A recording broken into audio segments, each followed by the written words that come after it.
जैसा कहा है बिल्कुल वैसा ही होना चाहिए। जी, जैसा आप कहें। रानी कावेरी अपने कक्ष में उदास बैठी हुई थी कि तभी राजा महेंद्र कक्ष में आकर रानी कावेरी से बोलते हैं। रानी कावेरी, आप इस तरह उदास क्यों बैठी हैं?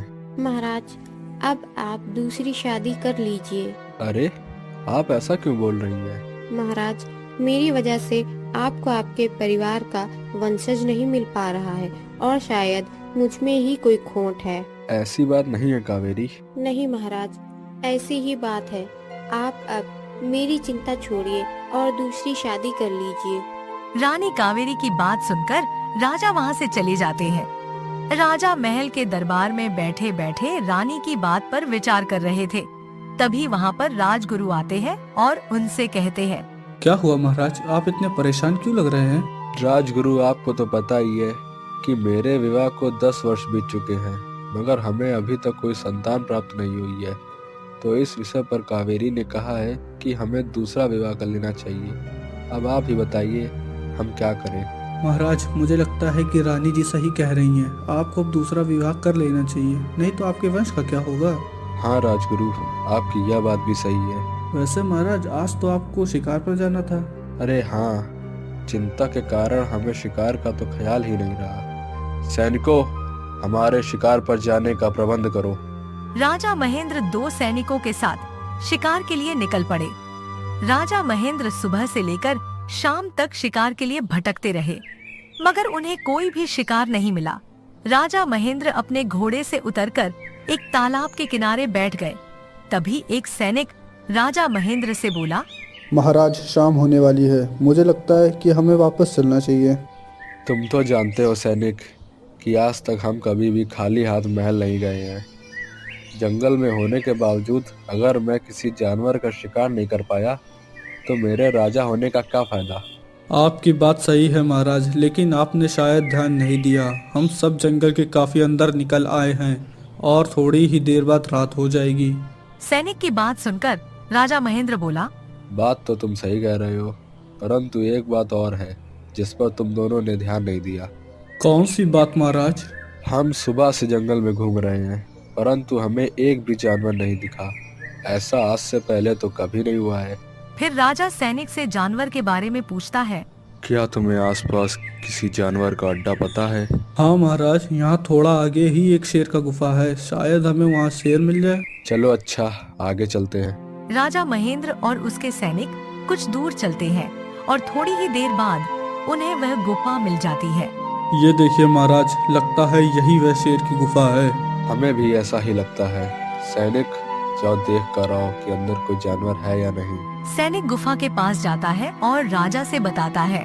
क्या हुआ, यहाँ भी कोई जानवर नहीं है क्या? नहीं महाराज, कोई भी नहीं है। कोई बात नहीं, अब रात भी होने वाली है, क्यों न आज रात यहीं पर बिता ली जाए। हाँ महाराज, इस समय जंगल के रास्ते जाना ठीक नहीं होगा। फिर राजा और उसके सैनिक वहीं पर रात गुजारते हैं। सुबह होते ही राजा जाग जाता है और जैसे ही वह आसपास नजर घुमाता है, वह देखता है कि उसके दोनों सैनिक मरे हुए पड़े थे। अरे, ये इन दोनों का क्या हुआ? देखकर तो ऐसा लगता है कि किसी जानवर ने इन पर हमला किया है।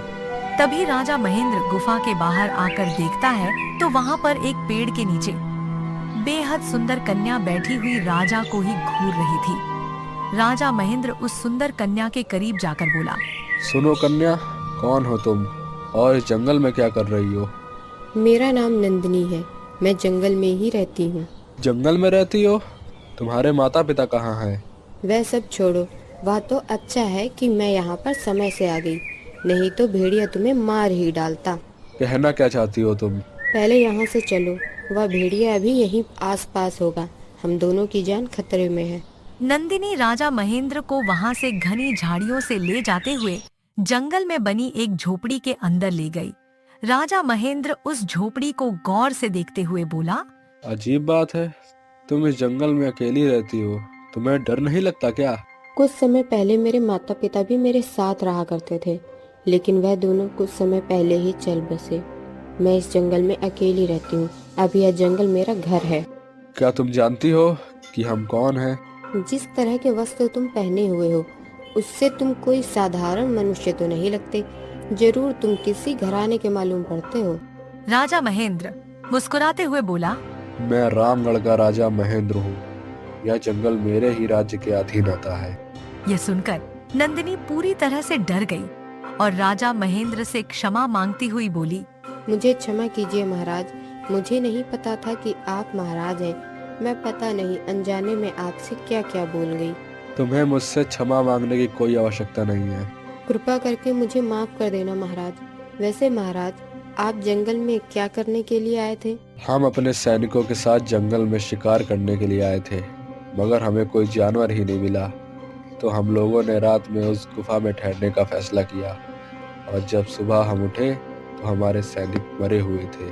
अजीब बात है महाराज, जब मैं उस स्थान पर आई तो मैंने देखा कि आपके सैनिक मर चुके हैं और आपके ऊपर एक भेड़िया हमला करने आ रहा है, मगर मैंने उसे आग की सहायता से भगा दिया। राजा महेंद्र मंत्र मुक्त अवस्था में नंदिनी को बात करते हुए देखे जा रहा था।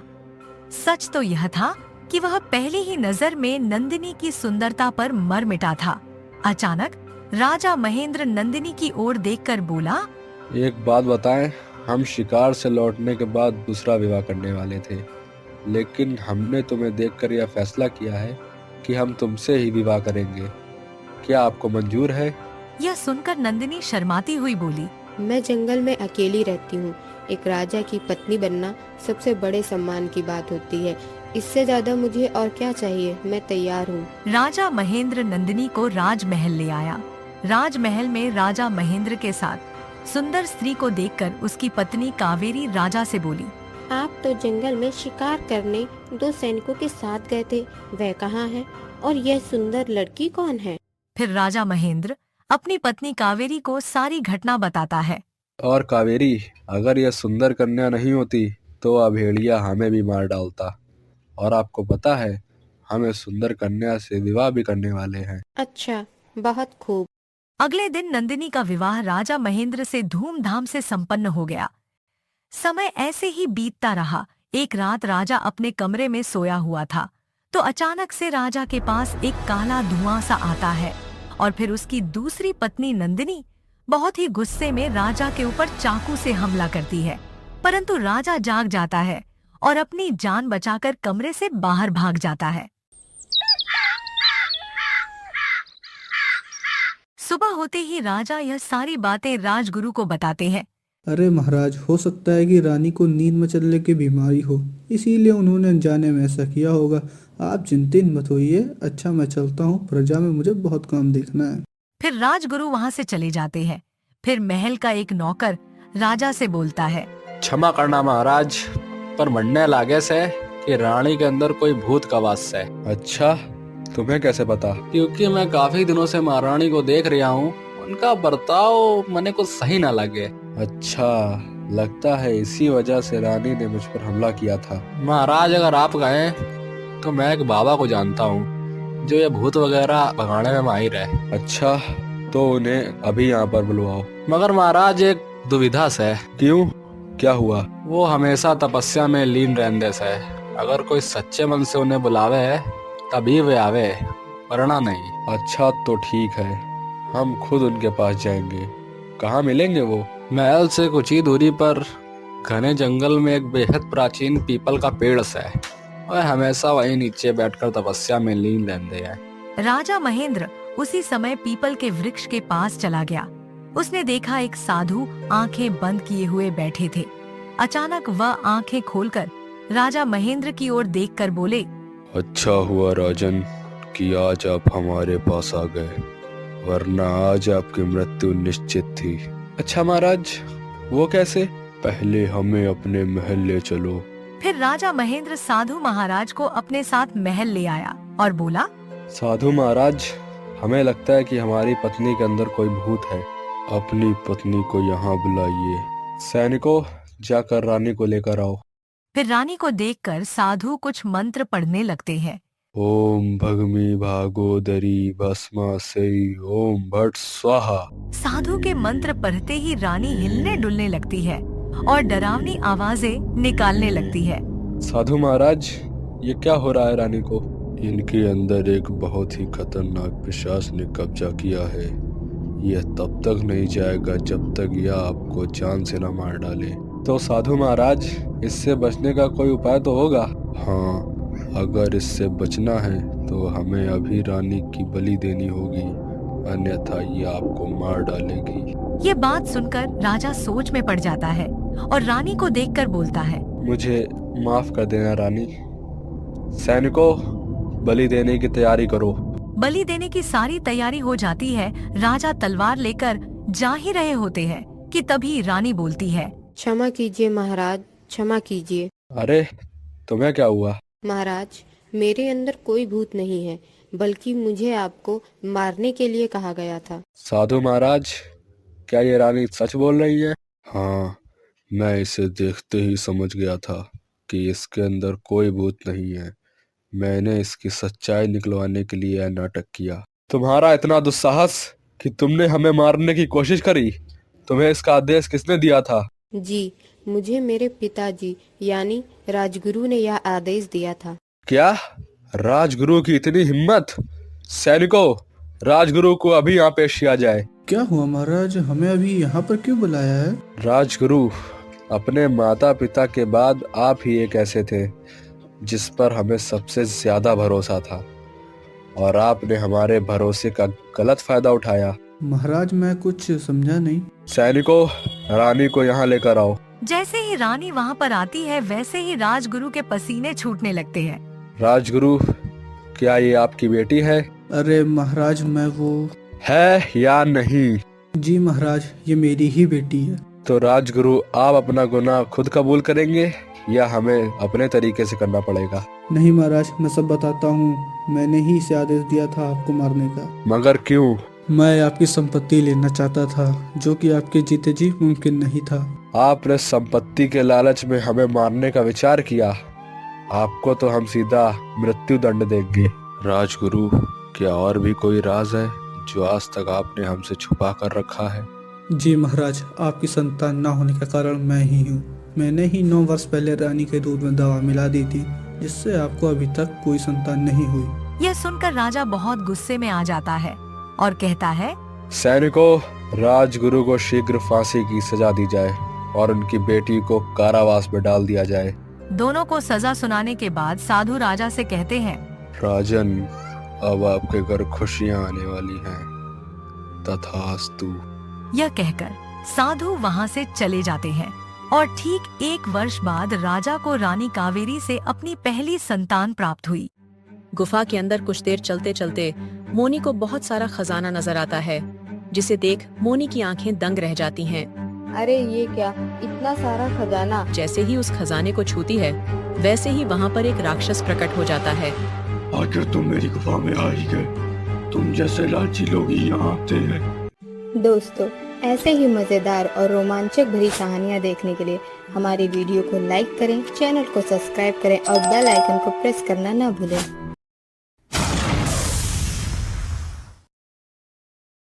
एक छोटे से गांव में शिव नाम का कुम्हार रहता था। वह अपने गांव में ही मिट्टी के मटके और बर्तन बनाकर बेचा करता था। सभी गांव वाले शिव के घड़ों की तारीफ किया करते थे। शिव भाई, तुम्हारे जैसे मटके इस गांव में कोई नहीं बना सकता। यह जल्दी टूटते भी नहीं और इनमें पानी भी बहुत देर तक ठंडा रहता है। साथ ही पानी बहुत ज्यादा स्वादिष्ट भी होता है। ऐसा लगता है कि बस पीते जाओ। धन्यवाद भाई। एक बात बताओ शिव भाई, आखिर तुम इतना अच्छा मटका कैसे बना लेते हो? बस भाई, हाथ हाथ की बात है। मैं कोई जादू तो करता नहीं, बस थोड़ी सी मेहनत और प्यार से इन मटकों को बनाता हूँ। हाँ भाई, ये बात तो है, मगर मुझे इस गांव में तुम्हारे अलावा किसी के हाथ के मटके नहीं पसंद आते हैं। इतना कहकर वो आदमी शिव से मटका खरीदकर वहाँ से चला जाता है। शिव भी मटके बेचकर अपनी बेटी मोनी के साथ घर की तरफ चल देता है। रास्ते में मोनी अपने पिता से कहती है, पिताजी, वाकई आपके हाथ से बने मटके पूरे गांव में बहुत मशहूर हैं और ऐसा लगता है कि आपके बनाए मटके कोई आम मटके नहीं है। इनमें कुछ तो ऐसा जरूर है जो इनको इतना अच्छा बनाता है। और आखिर आप ऐसा क्या करते हैं जिससे यह मटके इतने लंबे समय तक टिके रहते हैं? साथ ही पानी भी बहुत ठंडा और स्वादिष्ट रहता है। बेटी मोनी, यह तो बस एक कला है, इसके अलावा मैं तुम्हें कुछ नहीं बता सकता। ठीक है पिताजी, जैसी आपकी इच्छा। इतना कहकर शिव मोनी की बात को टाल देता है और फिर वह दोनों घर पहुंच जाते हैं। अगले दिन शिव मटके बनाने के लिए बैठता है। तभी उसकी बीवी शोभा वहां पर आती है और शिव से कहती है, ए जी, सुनते हो, मेरी सहेली मुझसे कह रही थी कि उसके पति भी आपकी तरह कुम्हार हैं, मगर उनके मटके ज्यादा नहीं बिकते और गांव वालों का कहना है कि आपके हाथों में घड़े बहुत अच्छे और टिकाऊ होते हैं। क्या यह बात सच है? अरे हाँ माँ, पिताजी के हाथ के घड़े तो पूरे गांव में मशहूर हैं और इनके जैसे मटके पूरे गांव में कोई नहीं बना सकता। हाँ बेटी, तुम्हारे पिताजी के जैसे सुंदर मटके तो कोई नहीं बना सकता। अरे अब तुम दोनों अपनी बातें खत्म करो और ये मटके उठाने में मेरी मदद करो। शिव यह कहकर मटका बनाने लगता है। इसी तरह दिन गुजरते रहते हैं। एक दिन अचानक से मोनी शिव से कहती है, पिताजी, आज आपको यह बताना होगा कि आप मटके कैसे बनाते हैं जो यह इतने ज्यादा अच्छे बनते हैं। ठीक है, लेकिन एक शर्त पर बताऊंगा। तुम्हें मुझसे वादा करना होगा कि तुम मेरी बताई हुई किसी भी बात को किसी और को नहीं बताओगी। ठीक है पिताजी, मैं आपसे वादा करती हूँ कि मैं यह रहस्यमयी बात किसी को नहीं बताऊंगी। ठीक है, तो फिर सुनो। मैं यह मटके बनाने के लिए जहाँ से मिट्टी लेकर आता हूँ वह जगह कोई आम जगह नहीं है। वह जंगल के अंदर मौजूद एक रहस्यमय गुफा है। उसके आसपास जादुई मिट्टी मिलती है। उस जादुई मिट्टी के कारण ही मेरे मटके इतने अच्छे बनते हैं। अच्छा पिताजी, तो आपके सुंदर मटके का राज यह है। वैसे पिताजी, अगर आप बुरा न माने तो आज मैं भी आपके साथ मिट्टी लेने चलूं? आज नहीं बेटी, आज तो मैं पहले से ही वहाँ से मिट्टी लेकर आ चुका हूँ, इसलिए अब हम कल चलेंगे। ठीक है पिताजी। अगले दिन सुबह सुबह वह दोनों रहस्यमयी गुफा के पास से मिट्टी लेने निकल जाते हैं। मोनी, यह देखो, यही वह रहस्यमय गुफा है। मैं इसी गुफा के बाहर से मिट्टी निकालता हूँ। अच्छा पिताजी, तो यह है वो जादुई मिट्टी। चलो अब जल्दी जल्दी मिट्टी निकालना शुरू करो। शिव यह बोलकर मोनी के साथ मिट्टी निकालने लगता है। मिट्टी निकालने के बाद वो दोनों जैसे ही घर के लिए निकलने लगते हैं वैसे ही मोनी शिव से कहती है, पिताजी, क्यों न हम एक बार उस रहस्यमयी गुफा के अंदर जाकर देखें, आखिर पता तो चले कि उस गुफा में है क्या। खबरदार, तुम बिल्कुल भी इस गुफा के अंदर नहीं जाओगी। पर क्यों पिताजी? क्योंकि लोगों का कहना है यह गुफा एक रहस्यमय गुफा है और इस गुफा के अंदर जो भी एक बार जाता है वो दोबारा इससे बाहर नहीं आ पाता। शिव यह कहकर अपनी बेटी को वहाँ से घर की तरफ भेज देता है और खुद पीछे किसी काम के लिए रुक जाता है। ये आजकल के बच्चे भी ना कोई बात ही नहीं मानते हैं। मैं भला कैसे उनको उस खतरनाक गुफा में जाने की इजाजत दे दूं? शिव यह सोचते हुए जंगल के रास्ते घर के लिए लकड़ी लेकर जा रहा था। रास्ते में उसने देखा एक चिड़िया पेड़ पर लगे एक जाल में फंसी है। अरे ये क्या, अगर ये ज़्यादा देर तक यहाँ पर फंसी रही तो यह मर भी सकती है। मुझे कुछ ना कुछ करके इसे वहाँ से निकालना होगा। शिव जल्दी से जाकर चिड़िया को उस जाल से आजाद कर देता है। तभी वो चिड़िया शिव से कहती है, तुम्हारा बहुत बहुत शुक्रिया। अगर तुम नहीं आते तो आज इस जाल में मैं भूख के कारण मर ही गई होती। कोई बात नहीं, यह तो मेरा कर्तव्य था। तुम्हारी जगह अगर वहाँ पर और कोई भी होता फिर भी मैं यही करता। शिव की यह बात सुनकर वो चिड़िया बहुत खुश होती है और कहती है, तुम्हारी अच्छाई से मैं बहुत खुश हूँ, इसलिए मैं तुम्हें अपना यह जादुई पंख देती हूँ। यह हमेशा तुम्हारी रक्षा करेगा। इतना कहकर चिड़िया वहाँ से चली जाती है। कुछ देर बाद शिव अपने घर पर आकर मटके बनाने में व्यस्त हो जाता है। तभी मोनी उसकी नजर से बचकर जंगल की तरफ गुफा की ओर चली जाती है। गुफा के अंदर कुछ देर चलते चलते मोनी को बहुत सारा खजाना नजर आता है, जिसे देख मोनी की आंखें दंग रह जाती हैं। अरे ये क्या, इतना सारा खजाना! अगर मैं यह खजाना पिताजी को दे दूं तो फिर हम बहुत अमीर हो जाएंगे और फिर हमें मटके बेचने की जरूरत नहीं पड़ेगी। मोनी यह कहकर जैसे ही उस खजाने को छूती है वैसे ही वहाँ पर एक राक्षस प्रकट हो जाता है। दोस्तों, ऐसे ही मजेदार और रोमांचक भरी कहानियाँ देखने के लिए हमारी वीडियो को लाइक करें, चैनल को सब्सक्राइब करें और बेल आइकन को प्रेस करना न भूलें। आखिर तुम मेरी गुफा में आ ही गए। तुम जैसे लालची लोग ही यहाँ आते हैं, पर मुझे किसी कन्या से ऐसी उम्मीद नहीं थी। बताओ तुम्हारी हिम्मत कैसे हुई मेरे खजाने को चुराने की? मेरे खजाने को जो भी चुराने की कोशिश करता है मैं उसे जिंदा नहीं छोड़ता। अब तुम यही कहते रहोगी नहीं, मुझे माफ कर दीजिए। मैं यहाँ चोरी करने नहीं आई थी। मैं तो बस यह देखने आई थी कि आखिर इस गुफा में क्या है। मुझे माफ कर दो, मुझे जाने दो। हर चोर यही बोलता है कि उसने चोरी नहीं की। राक्षस यह कहकर हवा में गायब हो जाता है। तभी मोनी जोर जोर से चिल्लाने लगती है। बचाओ, कोई मुझे बचाओ। वह इस तरह चिल्लाती है कि उसकी आवाज गुफा के बाहर सुनाई देती है। अरे शोभा, ये मोनी कहाँ है? वह कब से मुझे दिखाई नहीं पड़ी है। पता नहीं जी, पर मैंने उसे जंगल की तरफ जाते हुए देखा था। शोभा यार, तुम क्या कह रही हो? मोनी जंगल की तरफ गई है? हाँ जी, देखिए जरा, कहीं वो उस गुफा की तरफ तो नहीं गई। मुझे भी ऐसा ही लगता है। उससे उस गुफा के बारे में जानने की बहुत जल्दी थी। शिव यह कहकर गुफा के पास अपनी बेटी को ढूंढने के लिए जाता है, जहां उसे साफ साफ मोनी के चिल्लाने की आवाज सुनाई देती है। मोनी, तुम परेशान मत हो, मैं तुम्हें यहाँ से बाहर निकालने के लिए कुछ करता हूँ। शिव परेशान होकर आसपास के लोगों से अपनी बेटी के लिए मदद मांगता है, लेकिन रहस्यमयी गुफा का नाम सुनकर लोग उसकी मदद करने से इनकार कर देते हैं। शिव थक हार कर वहाँ के राजा के पास जाता है। प्रणाम महाराज। महाराज, मैं इस गांव का कुमार शिव हूँ। कहो शिव, तुम यहाँ किस लिए आए हो? महाराज, दरअसल मेरी बेटी मोनी जंगल की रहस्यमय गुफा के अंदर कैद हो गई है और मैं बिना आपकी मदद के उसे नहीं बचा सकता। शिव, तुम ये क्या कह रहे हो? तुम्हारी बेटी उस गुफा में क्या करने गई थी? पता नहीं महाराज, पर उसे उस रहस्यमय गुफा के बारे में जानने की बहुत जल्दी थी, इसलिए वह मुझे बिना बताए वहाँ पर चली गई है और अब गुफा के बाहर उसके चिल्लाने की आवाज़ आ रही है। दोस्तों, ऐसे ही मजेदार और रोमांचक भरी कहानियाँ देखने के लिए हमारी वीडियो को लाइक करें, चैनल को सब्सक्राइब करें और बेल आइकन को प्रेस करना न भूलें। राजा शिव और अपने सिपाहियों के साथ उस रहस्यमयी गुफा के पास जाते हैं। मंत्री जी, इस गुफा पर ढके हुए जितने भी पत्थर हैं, उन सबको हमारे सिपाहियों से कहकर हटवा और मोनी को उस गुफा से बाहर निकालने की कोशिश कीजिए। राजा के कहने पर मंत्री जी सिपाहियों से पत्थर हटाने के लिए कहते हैं, लेकिन सारे सिपाही उस पत्थर को हटाने में असफल रहते हैं। क्षमा करिए महाराज, मगर ये पत्थर इतने भारी हैं कि हम इन्हें हटाने में असफल हो रहे हैं। राजा परेशान होकर शिव से कहते हैं। शिव, तुम परेशान मत हो, हम जरूर तुम्हारी बेटी को सही सलामत इस गुफा से बाहर निकाल लेंगे।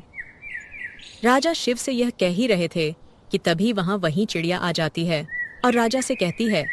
प्रणाम महाराज। प्यारी चिड़िया, तुम यहाँ? महाराज, मैं यहीं पास में ही रहती हूँ। मैंने यहाँ पर आवाज़ सुनी तो देखने चली आई। महाराज, अगर आप बुरा न माने तो मैं पूछ सकती हूँ कि आप यहाँ इतने लोगों के साथ क्यों आए हैं? असल में बात यह है कि इस गुफा में शिव की बेटी फंस गई है। हम उसे निकालने की कोशिश कर रहे हैं। महाराज, यह गुफा कोई आम गुफा नहीं है, बल्कि शैतान की गुफा है, और जो भी इसके अंदर एक बार जाता है वह हमेशा के लिए कैद हो जाता है।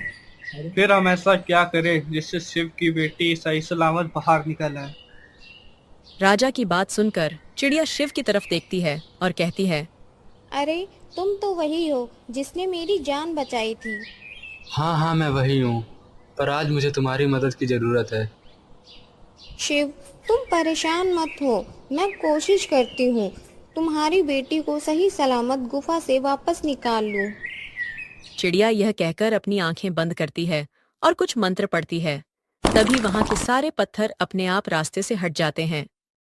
पत्थर हटते ही शिव और राजा चिड़िया के साथ उस गुफा में दाखिल होते हैं, जहां मोनी एक पत्थर से बंधी हुई रहती है। मोनी बेटा, तुम ठीक तो हो ना? देखो, हम आ गए हैं, अब हम तुम्हें यहाँ से छुड़ा लेंगे। शिव यह कहकर जैसे ही मोनी की तरफ कदम बढ़ाता है, वैसे ही वहां एक भयानक राक्षस प्रकट होता है। अच्छा किया कि तुम लोग भी यहाँ आ गए, अब मैं तुम सबको भी कैद कर लूंगा। हमने तुम्हारा क्या बिगाड़ा है जो तुम हमें ऐसे कैद करने की बात कर रहे हो? तुम लोग लालची हो, तुम लोग सिर्फ मेरा खजाना लेने आए हो। मैं तुम सबको इस गुफा में हमेशा के लिए कैद कर लूंगा। राक्षस यह कहकर उन सबको कैदी बनाने के लिए जादू करता है। तभी वहां शिव के अलावा सभी लोग कैद हो जाते हैं, लेकिन शिव पर उस राक्षस का जादू नहीं चलता। यह देख चिड़िया शिव से कहती है। तुम परेशान मत हो, तुम पर इस राक्षस का जादू का असर इसलिए नहीं हो रहा है क्योंकि तुम्हारे पास मेरा जादुई पंख है।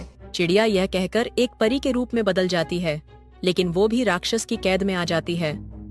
शिव, मैं कोई चिड़िया नहीं बल्कि एक जादुई परी हूँ। मैं उस दिन चिड़िया के रूप में तुम्हारा इम्तिहान ले रही थी। शिव परी की बात सुनकर उससे कहता है, जादुई परी, अब क्या होगा? अब तो आप भी इस गुफा में कैद हो गई हैं। हाँ, लेकिन तुम कैद नहीं हो। इसका मतलब है कि तुम ही हम सबको यहाँ से आजाद कर सकते हो। अच्छा, पर कैसे? मेरे दाहिने हाथ पर एक धागा बंधा है, इसे निकालकर तुम्हें जलाना होगा। शिव तुरंत उस जादुई परी के हाथ पर बंधे धागे को खोलता है और अपने पास रखी माचिस से जला देता है। वो धागा जलते ही एक जादुई छड़ी बन जाता है। शिव, तुम इस छड़ी को उस राक्षस की तरफ घुमाओ। परी के कहने पर शिव वो छड़ी गोल गोल घुमाने लगता है, जिससे वो राक्षस जलकर भस्म हो जाता है। फिर उस गुफा में जितने भी लोग कैद थे वह सब आजाद हो जाते हैं। शुक्रिया जादुई परी, अगर आज आप नहीं होती तो मैं अपनी बेटी को कभी नहीं बचा पाता। इसमें शुक्रिया की कोई बात नहीं है शिव। कल तुमने मेरी मदद की थी, आज मैंने तुम्हारी मदद की। अच्छाई का बदला हमेशा अच्छाई ही होता है।